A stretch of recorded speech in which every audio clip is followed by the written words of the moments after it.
Assalamualaikum warahmatullahi wabarakatuh.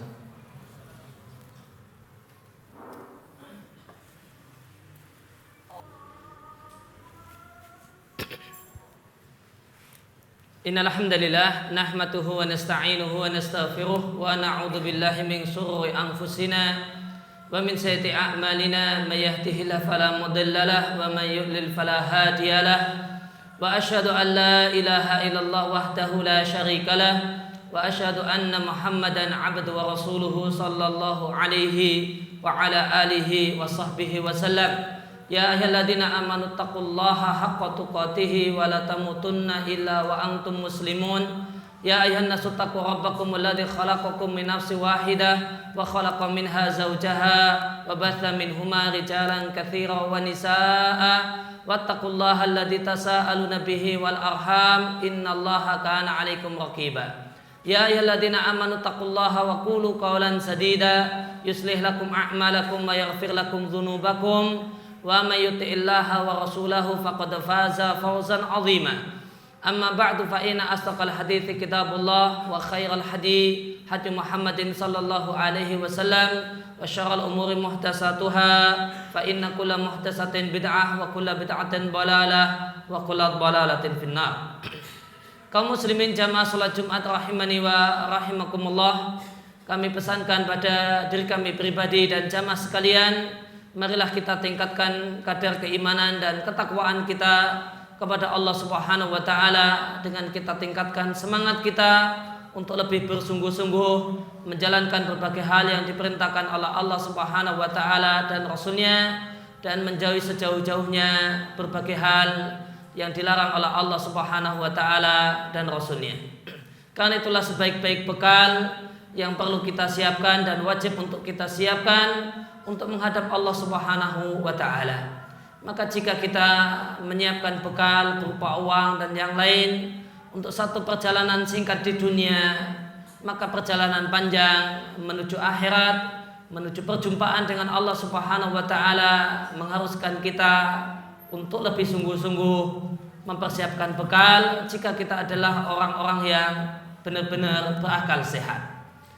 Kaum muslimin jamaah salat Jumat rahimani wa rahimakumullah, sebagaimana kita ketahui bersama, di antara perintah Allah Subhanahu wa taala adalah berpuasa di bulan Ramadan yang sebentar lagi dengan izin Allah Subhanahu wa taala kita akan jumpai. Maka kita berharap dan berdoa kepada Allah Subhanahu wa taala agar kita termasuk orang-orang yang menjumpai bulan tersebut, dan kita bukan hanya menjumpai bulan tersebut, namun kita memohon kepada Allah Subhanahu wa taala agar kita menjadi orang yang bisa memanfaatkan bulan tersebut dengan baik, sehingga Ramadan tahun ini adalah bukan hanya sekedar nama Ramadan, namun benar-benar menjadi Ramadan bagi kita semua. Karena Ramadan dalam bahasa Arab artinya adalah panas terik yang membakar, dan Ramadan dinamakan demikian karena dia membakar dosa orang-orang yang bisa memanfaatkan bulan tersebut dengan sebaik-baiknya. Maka yang terpenting bukanlah bertemu Ramadan, namun tak kalah penting adalah bagaimanakah Allah berkahi kita dalam bulan Ramadan tersebut, sehingga kita menjadi orang-orang yang terbakar dosa-dosanya dan terhapus berbagai macam kesalahannya di bulan tersebut dengan melakukan berbagai macam amal istimewa yang dituntunkan oleh Allah Subhanahu wa taala. Kaum muslimin jamaah salat Jumat rahimani wa rahimakumullah, dalam kesempatan siang hari ini kami ajak hadirin sekalian untuk merenungkan firman Allah Subhanahu wa taala berkaitan dengan kewajiban puasa Ramadan, satu ayat yang sangat terkenal yang boleh jadi kita semua menghafalnya dengan baik, yaitu firman Allah Subhanahu wa taala di surat Al-Baqarah ayat yang ke-183, ya ayyuhalladzina amanu kutiba alaikumusiyam kama kutiba alal ladzina min qablikum la'allakum tattaqun. Wahai orang-orang yang beriman, diwajibkan atas kalian berpuasa sebagaimana dan sama sebagaimana diwajibkan kepada umat-umat terdahulu, la'allakum tattaqun, supaya kalian menjadi orang-orang yang bertakwa. Kaum muslimin jamaah salat Jumat rahimani wa rahimakumullah. Allah Subhanahu wa taala membuka firman-Nya, atau sebelum Allah menyampaikan adanya kewajiban puasa, Allah buka dengan seruan, dengan panggilan, dengan Allah katakan, ya ayyuhalladzina amanu, wahai orang-orang yang beriman. Maka hal ini menunjukkan dan mengisyaratkan bahwasanya melakukan apa yang akan Allah sampaikan, yaitu berpuasa, adalah konsekuensi dari iman. Dan meninggalkan apa yang Allah wajibkan dalam hal ini berpuasa adalah satu hal yang bertolak belakang dengan iman. Maka orang yang beriman akan mengerjakan puasa yang Allah Subhanahu wa taala wajibkan. Dan orang yang meninggalkan iman, maka hal ini, maka perbuatannya tersebut bertolak belakang dengan keimanannya. Yang bentuk tolak belakang ini ada dua macam, tergantung bentuk dia tinggalkan kewajiban puasa Ramadan. Karena ada orang yang meninggalkan puasa Ramadan karena merasa bahasanya puasa Ramadan tidaklah wajib untuk dirinya, karena dia telah menjadi manusia suci, karena telah jadi wali, sehingga dia tidak merasa terikat dan tidak perlu taat dengan berbagai macam aturan, termasuk diantaranya adalah kewajiban berpuasa di bulan Ramadan. Maka jika seorang itu meninggalkan puasa Ramadan karena merasa tidak terikat dengan kewajiban berpuasa di bulan Ramadan, maka para ulama seluruhnya sepakat bahasanya ini adalah kekafiran yang membatalkan keimanan. Kemudian yang kedua, jika seorang itu meninggalkan puasa Ramadan, tidak berpuasa di bulan Ramadan karena malas, karena lebih cinta makan daripada ketaatan kepada Allah Subhanahu wa taala, maka tindakan ini meninggalkan puasa Ramadan karena malas, meskipun menyadari itu adalah sebuah kewajiban dan merasa berdosa dan bersalah karena meninggalkannya, maka perbuatan ini diperselisihkan oleh para ulama, apakah membatalkan keimanan ataukah adalah satu dosa besar yang tidak sampai membatalkan keimanan. Tentu dosa besar yang itu diperselisihkan apakah itu membatalkan keimanan ataukah tidak adalah satu dosa yang lebih mengerikan daripada dosa dan kesalahan yang ulama bersepakat kalau itu tidaklah sampai derajat membatalkan keimanan. Maka ini menunjukkan bahayanya meninggalkan puasa Ramadan meskipun karena malas, meskipun bukan karena mengingkari kewajiban berpuasa Ramadan. Kaum muslimin jamaah salat Jumat rahimani wa rahimakumullah. Dan Allah buka firman-Nya dengan mengucapkan, dengan mengatakan, ya ayyuhalladzina amanu, wahai orang-orang yang beriman. Yang ini jika dalam bahasa Arab, bagi orang yang pernah belajar bahasa Arab akan mengerti bahwasanya kalimat ini ditujukan untuk laki-laki. Karena amanu itu ditujukan untuk laki-laki, demikian juga alladzina itu berbeda dengan allai dan allati yang itu ditujukan. Maka alladzina adalah kalimat dan kata-kata yang dalam bahasa Arab digunakan untuk laki-laki.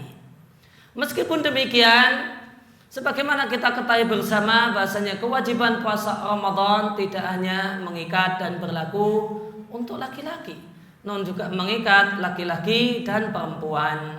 Hal ini karena satu kaidah penting dalam Islam, bahasanya perintah Allah Subhanahu wa taala dan Rasulnya yang ditujukan kepada laki-laki maka itu berlaku untuk perempuan. Demikian juga yang ditujukan kepada perempuan dan menggunakan kata-kata yang digunakan untuk perempuan berlaku untuk laki-laki, kecuali terdapat dalil tegas, jelas menunjukkan bahasanya yang Allah maksudkan dan Allah inginkan dengan perintah tersebut hanyalah laki-laki tanpa perempuan.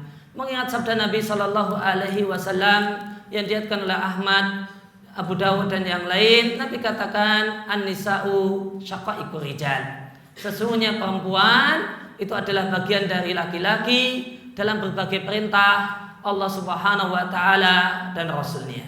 Maka segala perintah yang ditujukan kepada perempuan berlaku untuk laki-laki, dan yang ditujukan pada laki-laki berlaku untuk perempuan. Maka meskipun kalimatnya adalah kalimat yang digunakan untuk laki-laki dalam bahasa Arab, namun perintah untuk berpuasa berlaku juga untuk perempuan. Kaum muslimin jamaah salat Jumat rahimani wa rahimakumullah, dan Allah perintahkan dan Allah wajibkan puasa ini kepada orang-orang yang beriman. Perlu diketahui bahasanya kata-kata orang-orang yang beriman dalam Al-Quran memiliki banyak makna dan pengertian. Kalau Allah Subhanahu wa Ta'ala menggunakan kata-kata orang-orang yang beriman dalam konteks pujian, dalam konteks pembicaraan tentang penduduk surga dan orang yang mendapatkan keberuntungan, maka maknanya adalah orang yang beriman dengan keimanan yang sempurna. Namun jika kata-kata orang-orang yang beriman itu digunakan dalam Al-Quran sebagai pembukaan untuk berbagai macam perintah dan larangan, maka itu berbeda maknanya dengan orang yang beriman dalam konteks pujian dan sanjungan.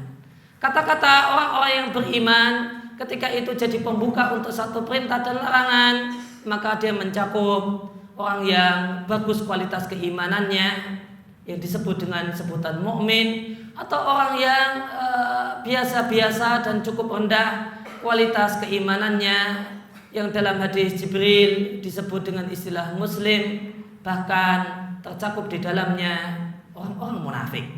Maka orang-orang yang menampakkan diri keimanan dan menyembunyikan kekafiran, dia tercakup dalam perintah untuk berpuasa. Kaum muslimin jamaah salat Jumat rahimani wa rahimakumullah, kemudian Allah katakan setelah mengatakan ya ayyuhalladzina amanu kutiba alaikumusiyam, diwajibkan atas kalian berpuasa. Maka puasa adalah menjadi kewajiban kita kaum muslimin, orang-orang yang beriman dengan berbagai macam kualitas keimanannya, baik dia adalah orang yang memiliki kualitas unggul dalam iman, ataupun kualitas sedang, ataupun kualitas rendah, bahkan orang yang sekedar menampakkan keimanan, ataupun padahal pada hatinya, di dalam hatinya dia menyembunyikan kekafiran. Maka Allah wajibkan mereka semua, tiga kelompok manusia ini, untuk menjalankan ibadah yang disebut dengan asyam, yang disebut dengan berpuasa. Dan Allah katakan bahasanya ibadah puasa ini telah Allah wajibkan kepada umat-umat terdahulu. Di sini Allah tegaskan bahwasanya kewajiban berpuasa di samping Allah wajibkan kepada kita umat Muhammad Sallallahu Alaihi Wasallam, juga telah Allah wajibkan kepada umat-umat masa silam. Dan ini adalah satu hal yang kalimat semacam ini tidak kita jumpai untuk perintah-perintah yang lain.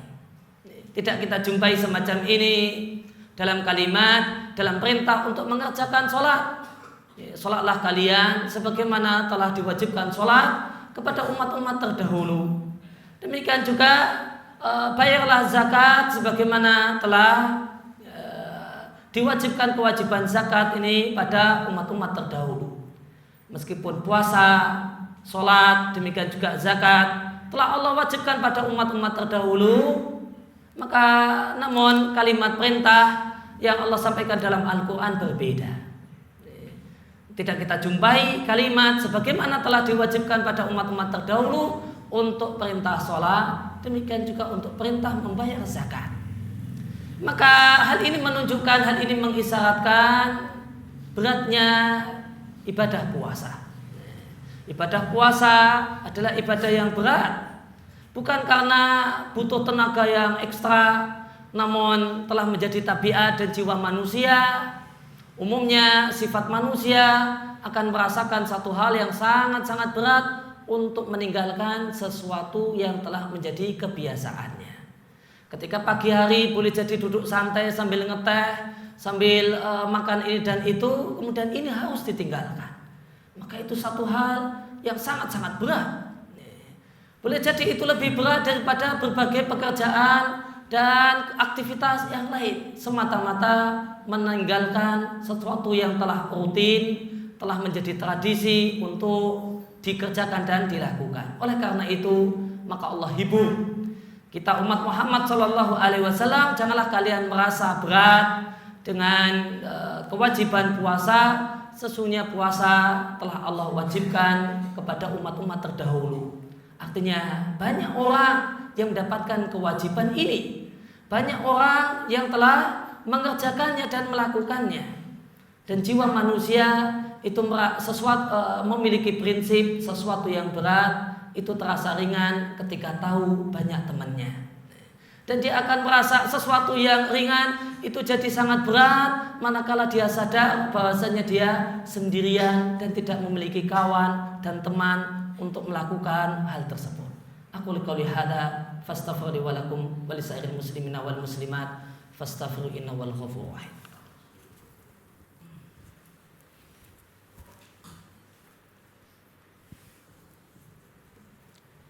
Alhamdulillahilladzi hadana li hadza wa ma kunna linahtadiya laula an hadana Allah laqad ja'at rusul rabbina bil haqq wa nutu antilkumul jannatu urihtumuha bima kuntum ta'malun wa asyhadu an la ilaha illallah wahdahu la syarika lah wa asyhadu anna Muhammadan abduhu wa rasuluhu sallallahu alaihi wa ala alihi wa sahbihi wa sallam wa ba'du. Kaum muslimin jamaah salat Jumat rahimani wa rahimakumullah, kita masih membahas dan mentelaah apa yang Allah firmankan di surat Al-Baqarah ayat yang ke-183 berkaitan dengan kewajiban menjalankan ibadah puasa. Maka Allah katakan kepada kita, kutiba alaikumusiyam, diwajibkan atas kalian berpuasa, kama kutiba alal ladzina min qablikum, sebagaimana diwajibkan pada umat-umat terdahulu. Yang kalimat ini memiliki dua faedah. Yang pertama adalah hiburan untuk kita agar kita tidak merasa berat dan kita menyadari dan mengerti bahasanya banyak temannya, banyak yang mendapatkan perintah semacam ini. Maka kita tidaklah sendirian untuk melakukan hal yang berat ini, sehingga terasa lebih ringan untuk mengerjakan dan menjalaninya. Kemudian yang kedua, Allah katakan sebagaimana diwajibkan pada umat-umat terdahulu untuk mengatakan, untuk menyemangati kita agar kita menjadi orang yang terbaik dalam melakukan ibadah ini. Maka Allah katakan, ketahuilah bahasanya orang-orang terdahulu telah Allah wajibkan mereka puasa dan mereka pun bisa menjalinnya dengan baik. Kenapa kalian tidak bisa? Maka sebagaimana mereka bisa, maka seharusnya kalian pun bisa. Maka inilah diantara hikmah Allah katakan sebagaimana telah diwajibkan kepada umat-umat terdahulu adalah agar memompa semangat kita untuk terbaik dalam menjalankan puasa, karena kita tidak ingin kalah saing dengan umat-umat terdahulu yang mendapatkan kewajiban puasa dan mereka telah menjalaninya dengan baik. Kaum muslimin jamaah salat Jumat rahimani wa rahimakumullah, berkaitan dengan apa yang Allah katakan bahasanya kewajiban puasa yang Allah wajibkan kepada umat Muhammad Sallallahu Alaihi Wasallam itu semisal dengan kewajiban yang Allah berikan pada umat-umat terdahulu. Para ulama ahli tafsir berselisih pendapat tentang maknanya dan maksudnya. Sebagian mengatakan kesamaannya hanyalah kesamaan dalam kewajiban. Adapun tata cara dan waktu pelaksanaannya maka boleh jadi berbeda. Namun pendapat sebagian ulama tafsir yang lain, dan inilah yang dipilih oleh Ibnu Katsir rahimallahu taala dalam tafsirnya, bahasanya kewajiban puasa untuk umat terdahulu itu sama sebagaimana kewajiban puasa untuk umat Muhammad sallallahu alaihi wasallam, yaitu mereka pun diwajibkan untuk puasa di bulan Ramadan dan dengan tata cara yang sama dengan tata cara puasa yang dilakukan oleh umat Muhammad sallallahu alaihi wasallam. Cuma bedanya antara puasa kita dengan puasa yang Allah syariatkan kepada Nabi Musa dan Nabi Isa, adanya syariat makan sahur. Sebagaimana sabda Nabi sallallahu alaihi wasallam, al-faslu baina siyamina wa siyami ahlil kitab aklatus sahari. Sesungguhnya poin pembeda puasa kita dengan puasa ahlil kitab adalah makan sahur. Kemudian Allah katakan la'allakum tattaqun, supaya kalian menjadi orang yang bertakwa. Maka maksud pokok dari Allah Subhanahu wa taala mensyariatkan puasa kepada kita adalah supaya kita menjadi orang yang bertakwa. Karena kita ketika puasa kita dilatih untuk meninggalkan hal-hal yang mubah karena perintah Allah Subhanahu wa taala. Maka jika kita telah merasa mudah untuk meninggalkan hal-hal yang mudah karena perintah Allah Subhanahu wa taala dan karena takut pada Allah Subhanahu wa taala, kenapa berat kita tinggalkan hal-hal yang Allah haramkan? Maka seharusnya dan tentunya lebih terasa ringan bagi kita untuk meninggalkan hal-hal yang Allah larang daripada meninggalkan hal-hal yang mubah. Demikian juga Allah katakan la'allakum tattaqun, supaya kalian bertakwa. Maka maksud pokok dari disyariatkannya puasa adalah untuk menuju jiwa yang takwa dan bukan sehatnya badan. Oleh karena itu, maka ayat ini bisa kita katakan mengandung dalil dan isyarat tidak benarnya satu hadis yang terkenal yang sering disampaikan oleh banyak orang di bulan Ramadan yang mengatakan sumu tasihu. Puasalah kalian, niscaya kalian akan berbadan sehat. Maka ini adalah satu hal yang tidak benar, satu hadis yang lemah dari sisi sanad, demikian juga bermasalah dari sisi kandungan maknanya. Karena hadis tersebut mengatakan bahasanya tujuan dari puasa adalah badan sehat, padahal Allah katakan tujuan syariat puasa adalah menuju jiwa yang takwa. Demikian juga sebagaimana kita ketahui bersama bahasanya orang yang sakit ketika bulan Ramadan malah diperintahkan untuk tidak usah puasa. Ketika berpuasa itu menyebabkan akan sakit semakin parah ataupun kesembuhan semakin lama, maka haram untuk berpuasa. Seandainya puasa itu menyebabkan sehat, maka tentu syariatnya harusnya orang yang sakit disuruh berpuasa supaya sembuh dari segala penyakit yang ada pada dirinya dan menimpa badannya. Maka demikianlah yang bisa kita bahas berkaitan dengan isi kandungan firman Allah Subhanahu wa taala di surat Al-Baqarah ayat yang ke-183, seiring doa kepada Allah Subhanahu wa taala agar Allah berikan pada kita kesempatan untuk berjumpa dengan Ramadan dan Allah berkahi kita di bulan Ramadan ini sehingga kita menjadi orang yang bisa sungguh-sungguh memanfaatkannya dengan baik. Allahumma shalli ala Muhammad wa ala ali Muhammad kama shallaita ala Ibrahim wa ala ali Ibrahim innaka Hamidum Majid, wa barik ala Muhammad wa ala ali Muhammad kama barakta ala Ibrahim wa ala ali Ibrahim innaka Hamidum Majid. Allahumma ighfir lil mu'minina wal mu'minat wal muslimina wal muslimat al ahya'i minhum wal amwat innaka antas sami'un qaribun mujibud da'wat innaka anta ala kulli syai'in qadir. Rabbana ighfir lana dzunubana wa li walidayna warhamhuma kama rabbayana shighara. Allahumma inna nas'aluka al-huda wa tuqa wal afafa wal ghina. Allahumma inna nas'aluka hubbaka wa hubba man yuhibbuka wal amal alladhi yubalihu hubbaka. Rabbana hab lana min azwajina wa dhurriyyatina qurrata a'yun waj'alna lil muttaqina imama. Rabbana atina fid dunya hasanah wa fil akhirati hasanah wa qina adzabannar. Wa sallallahu ala nabiyyina Muhammadin wa ala alihi wa sahbihi wasallam. Wa akhiru da'wana alhamdulillahi rabbil alamin.